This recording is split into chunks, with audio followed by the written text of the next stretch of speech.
Kepala Badan Narkotika Nasional, BNN, Komjen Martinus Hukom, mengungkapkan 3 negara yang diduga kuat menjadi tempat persembunyian warga negara Indonesia, WNI, Freddy Pratama dan Dewi Astuti.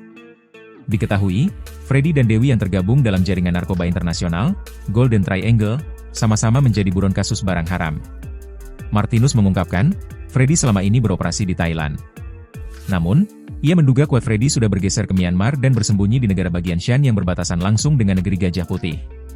Jenderal Polisi Bintang 3 ini menambahkan, keberadaan Freddy di Myanmar sulit terdeteksi sebab ada banyak faksi-faksi yang berkuasa di negara tersebut.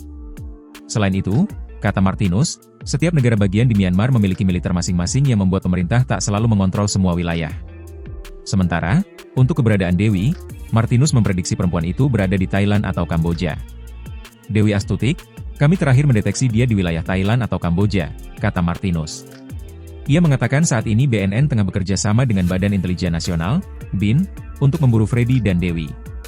Sebelumnya, tim gabungan yang terdiri dari BNN, Bea Cukai, dan TNI AL, mengamankan 2 ton sabu saat berhasil menggagalkan penyelundupan narkoba berskala besar di perairan utara Tanjung Balai Karimun, Kepulauan Riau, Kepri, Kamis, 22 Mei 2025.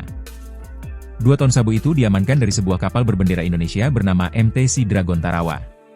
Dalam konferensi pers yang digelar pada Senin, 26 Mei 2025, Kepala BNN, Komjen Martinus Hukom, menyebut pengungkapan penyelundupan barang haram ini menjadi yang terbesar sepanjang sejarah.